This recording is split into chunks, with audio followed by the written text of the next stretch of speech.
তো যে BSF head constable মিনিস্ট্রিয়ালের যে ফিজিক্যাল কবে থেকে হবে, বারবারই এই কমেন্টটা আসছে। তো তোমাদের উদ্দেশ্যে বলি, বিএসএফ হেড কনস্টেবল মিনিস্ট্রিয়ালের ফিজিক্যাল সম্বন্ধে এখনও পর্যন্ত কোনোরূপ অফিসিয়াল আপডেট নেই। তবে আমার যেটা মতামত, ব্যক্তিগত মতামত, তোমাদের ফিজিক্যাল জানুয়ারির 20 তারিখে আগে কিন্তু হবে না। কেন হবে না? কারণ সিআইএসএফ ফায়ারম্যানের তোমাদের কিন্তু ফিজিক্যাল এখানে চলছে, শুরু হচ্ছে 25 তারিখ থেকে। সেই কারণে তোমাদের কিন্তু 20 তারিখ পর্যন্ত চলবে, এবং একটা ফিজিক্যাল চলাকালীন আর একটা ফিজিক্যাল চালানো খুবই মুশকিল। কারণ কিছু ক্যান্ডিডেট যারা সিআইএসএফ ফায়ারম্যানের ফর্ম ফিল আপ করে রেখেছে, আবার বিএসএফ হেড কনস্টেবল মিনিস্ট্রিয়াল যেটা সিএপিএফ এর আন্ডারে আসে সেটাও কিন্তু ফর্ম ফিল আপ করেছে। সেই কারণে দুটো ফিজিক্যালকে একসঙ্গে কন্টিনিউ করা কিন্তু মুশকিল। সেই জন্যই কিন্তু এখানে দুটো ফিজিক্যাল একসঙ্গে হবে না। যদি ফিজিক্যাল তোমাদের হয় সেটা হলো জানুয়ারি 20 তারিখের পরে হবে।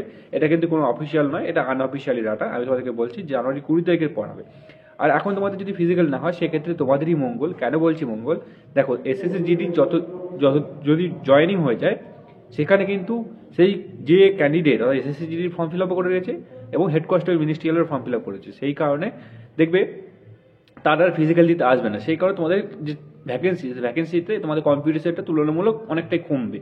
কারণ এই ক্যান্ডিডেটগুলোও তো ফর্ম ফিল আপ করেছিল, যখন ওটা ট্রেনিং সেন্টার চলে যাবে সেই ক্ষেত্রে তোমাদের এখানে ফিজিক্যাল দিতে ওরা কিন্তু আসবে না। সেই ক্ষেত্রে তোমাদের যত লেট হবে ততই তোমাদের জন্য মঙ্গল।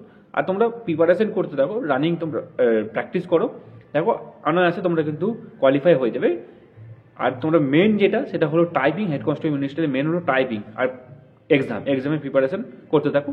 দেখো 100% তোমরা চাকরি কিন্তু পাবে। আর